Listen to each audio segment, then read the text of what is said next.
RSS office के पास मौजूद है गोरखनाथ का मंदिर। कहा जा रहा है कि यह मंदिर बहुत पुराना है। लोगों ने कहा कि मोदी जी अयोध्या में मंदिर बनाकर क्या करेंगे जब घर का मंदिर ही नहीं बचेगा। इसकी मर्यादा अटल मर्यादा है महाराज जी की। इतना पुराना स्थान, हिंदुओं का प्राचीन स्थान।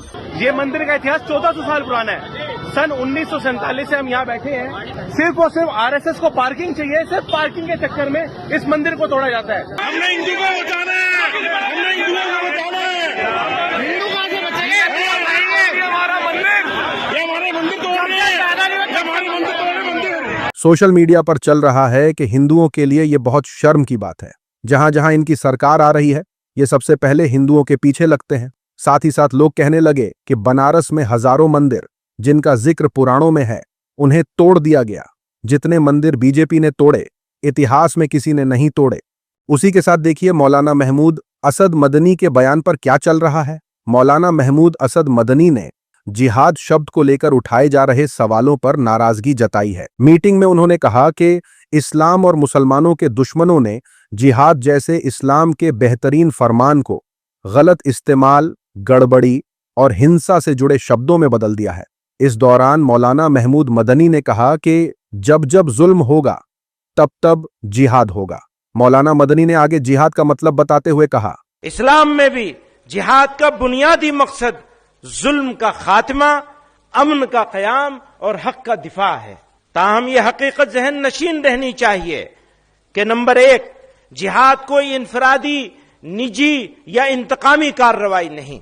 नंबर 2, सिर्फ एक जिम्मेदार और शरई उसूलों के मुताबिक कायम रियासत ही जिहाद का फैसला कर सकती है।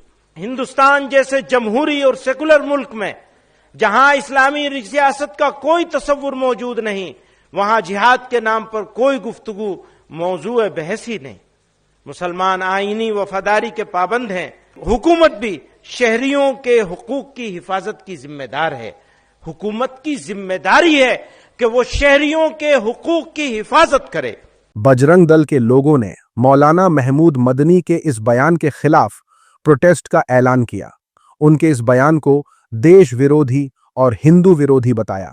गोदी मीडिया इसे विवादित बयान बताकर चला रहा है। यति नरसिंहानंद मांग करने लगा कि मदनी को फांसी दो और दारुल उलूम देवबंद पर बुलडोजर चलाओ। शहाबुद्दीन रजवी ने कहा कि महमूद मदनी को भड़काने वाली बातें नहीं करनी चाहिए। दूसरी तरफ बीजेपी नेता विश्वास सारंग बोल रहे हैं कि मौलाना मदनी, हिंदुस्तान में रहना है तो वंदे मातरम कहना होगा। खाते इस देश की हैं और गाते किसी और देश की, ये नहीं चलेगा। सोशल मीडिया पर चल रहा है कि मौलाना साहब ने कोई गलत बात नहीं कही। जिहाद जैसे अच्छे शब्द को लव जिहाद, थूक जिहाद, जमीन जिहाद जैसे शब्दों के साथ जोड़कर बदनाम किया गया। बजरंग दल का प्रोटेस्ट देखकर लोग बोलने लगे कि एक आम हिंदू के मुद्दे क्या हैं? साफ हवा, महिला सुरक्षा, बेरोजगारी और महंगाई।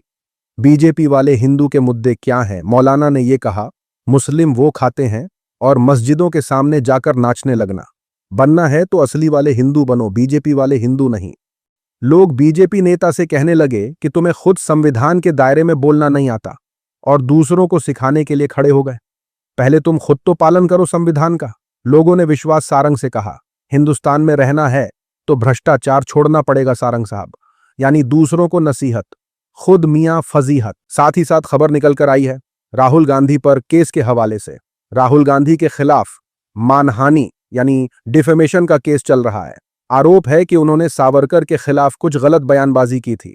अदालत में सुनवाई के दौरान एक सीडी चलाई गई। दावा किया गया कि इस सीडी में राहुल गांधी की वही विवादित स्पीच है।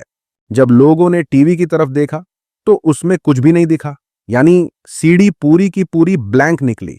वकील ने अदालत में जज साहब से कहा कि हम आपको यूट्यूब लिंक से दिखा रहे हैं। कोर्ट ने सुनवाई को डिसमिस कर दिया।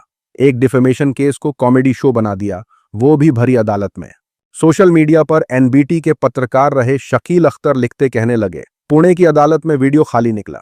इसी तरह के झूठे मुकदमे मनगढ़ंत आधारों पर देश की तमाम अदालतों में राहुल गांधी के खिलाफ डाल रखे हैं। 11 साल हो गए सरकार चलाते, मगर सिर्फ एक ही मुद्दे पर, राहुल को घेरो। 30 के करीब मुकदमे बना रखे हैं राहुल के ऊपर। साथ ही साथ लोगों ने कहा, पुणे में राहुल गांधी के ऊपर एक मानहानि का एक केस चल रहा था, जिसमें कहा गया कि इन्होंने लंदन में अपने भाषण के दौरान सावरकर पर बयान दिया था। कोर्ट ने भाषण की सीढ़ी मांगी। वो सीढ़ी भी इन अंध भक्तों के दिमाग की तरह खाली निकली। उसी के साथ खबर निकल कर आई है मेरठ से। मेरठ में अनुभव कालरा ने अपना मकान बेचने के लिए 3 महीने इंतजार किया, लेकिन कोई हिंदू नहीं आया। आखिरकार शाहिद कुरैशी ने 1 करोड़ रुपए में यह मकान खरीद लिया। अब हिंदू संगठन खिलाफत में खड़े हो गए हैं। पुलिस से कहकर मकान पर ताला लगवा दिया है। इतना ही नहीं, हिंदू संगठनों ने थाने पर हनुमान चालीसा पढ़ी। वो चाहते हैं कि शाहिद कुरैशी से मकान खाली करवाया जाए। वहीं शाहिद कहते हैं कि कोई 1 करोड़ रुपए दे और मकान खरीद ले।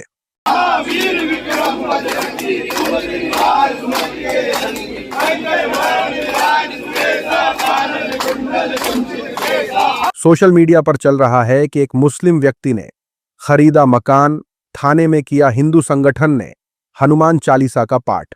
सड़क पर नमाज पढ़ने पर होती है FIR दर्ज, लेकिन थाने में हनुमान चालीसा का पाठ करने पर नहीं। साथ ही साथ लोगों ने कहा, अंध भक्तों के पास कहां 1 करोड़ होगा जो इस मकान को खरीद लें। ये बेचारे तो इसी तरह का हुड़दंग मचाकर अपना पेट पालते हैं, ये कहां से 1 करोड़ ले आएंगे। साथ ही साथ ये खबर देखिए, असम के ढींग से विधायक अमीनुल इस्लाम को कोर्ट ने रिहा करने का ऑर्डर दिया है। आरोप है कि अमीनुल इस्लाम ने एक पॉलिटिकल रैली के दौरान कहा था कि पुलवामा में 42 CRPF जवानों पर हमला बीजेपी ने अपने फायदे के लिए करवाया था, क्योंकि उनको चुनाव जीतना था। अमीनुल इस्लाम को इस बयान के लिए गिरफ्तार किया गया था। नेशनल सिक्योरिटी एक्ट का हवाला देते हुए उन्हें जेल भेजा गया था। अब गुवाहाटी हाई कोर्ट ने उन्हें रिहा करने की बात कही है। कोर्ट ने कहा, अगर वो किसी और केस में वांटेड नहीं है तो उन्हें रिलीज किया जाए। सोशल मीडिया पर चल रहा है कि जिन लोगों ने इन्हें फंसाकर जेल भेजा था उनके खिलाफ भी कार्यवाही करो, ट्रायल चलाओ। साथ ही साथ लोग कहने लगे कि ऑस्ट्रेलिया जैसे देशों में अगर आपकी गिरफ्तारी गलत साबित होती तो अदालतें मुआवजा देती हैं, यानी विकसित देश तो ऐसे भी काम करते हैं। ये देखिए गोदी मीडिया किस तरीके से ट्रोल हो रहा है। खबर है कि मेरठ में एक नाबालिग को टारगेट किया गया। दोस्त के पिता अपने कुछ साथियों के साथ मिलकर इस अपराध को अंजाम दिया। पुलिस ने मामला दर्ज करके 2 लोगों को गिरफ्तार किया है। गोदी मीडिया ने इस खबर को दबाने की कोशिश की। सोशल मीडिया पर लोगों ने गोदी मीडिया को एक्सपोज करते हुए कहा, आशीष और उसके 2 दोस्त नरेश और हेमंत को पुलिस ने इस गंभीर जुर्म में उठा लिया है। सोचिए, उस नाबालिग को उसकी दोस्त के लोगों ने टारगेट किया है। साथ ही साथ लोग कहने लगे कि यूपी में इसके अलावा कुछ और भी हो रहा है। यूपी की हर दूसरी घटना इसी तरह के अपराध से जुड़ी होती है। साथ ही साथ देखिए अंधभक्तों के हवाले से क्या चल रहा है। सोशल मीडिया पर बहुत से बाबाओं के वीडियो निकल कर आए हैं। इन बाबाओं की हरकतें देखकर अंधभक्त भी हैरान है।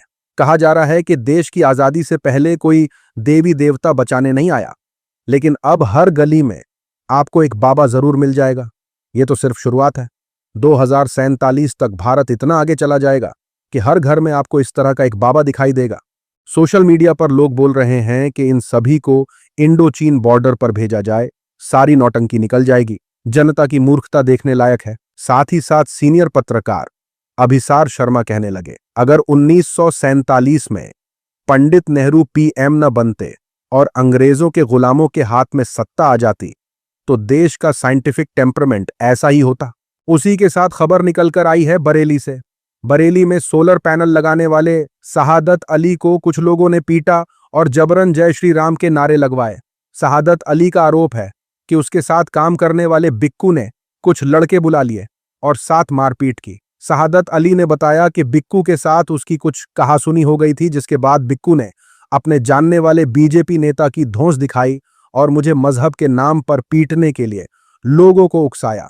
शहादत अली ने प्रशासन से सुरक्षा की मांग की है। शहादत का कहना है कि वो लोग मुझे जान से मार सकते थे, अगर मार देते तो कौन जिम्मेदार होता।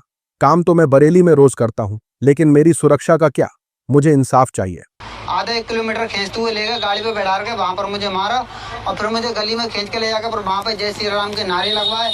फिर मुझे वहाँ पे भी ले जाकर उन लोगों ने मारा है।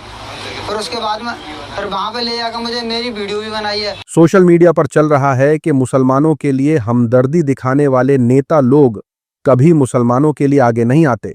वो बस पार्टी का कार्यकर्ता बनाकर उनसे अपना काम निकलवाते रहते हैं। साथ ही साथ बरेली पुलिस ने कहा कि बरेली के बारदरी थाना में मामला दर्ज कर लिया गया है। आरोपियों की तलाश करके एक्शन लिया जाएगा। साथ ही साथ कानपुर की ये खबर देखिए। कानपुर में चलती स्लीपर बस में आग लग गई। आग में 43 लोग अंदर फंस गए। चीख पुकार मच गई। आग की लपटें बस के गेट तक पहुंच गई, लेकिन यात्री बाहर नहीं निकल पाए। तभी वहां ड्यूटी कर रहे साहिल खान और पुष्पेंद्र दौड़ते हुए बस के अंदर घुस गए। सारे यात्रियों को एक एक करके हिफाजत के साथ निकाला। 2-2, 3-3 बच्चों को गोद में बैठाकर बाहर किया। एक गर्भवती महिला थी, उसे सुरक्षित तरीके से बाहर निकाला। साहिल और पुष्पेंद्र का दम घुटने लगा था, सांस लेना मुश्किल हो रहा था।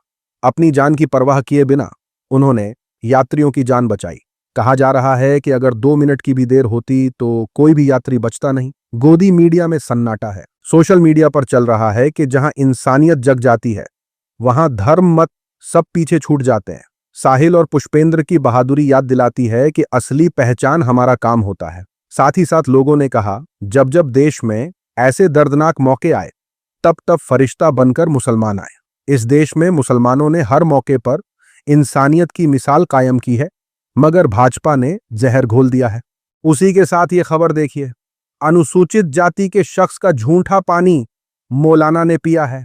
मौलाना नोमानी ने बयान करते समय पहले तो पास में बैठे अनुसूचित जाति के भाई को पानी पीने के लिए कहा, फिर उसी गिलास का बचा हुआ पानी खुद पी गए। मौलाना साहब का ये किरदार देखकर अंधभक्त हैरान है। गोदी मीडिया में सन्नाटा है। मौलाना ने कहा, यही तरीका है संविधान सुरक्षा का। जब तक हम और आप एक दूसरे के घर जाकर खाएं पिएंगे नहीं, इन बंधनों को नहीं तोड़ेंगे, यही उनकी जीत है। अगर हम और आप इसमें कामयाब हो गए, इससे बढ़कर कोई पॉलिटिकल मोमेंट नहीं है। अभी अभी अभी पीजिए और आधा गिलास पानी पी के छोड़ दीजिएगा, पूरा नहीं पीजिएगा।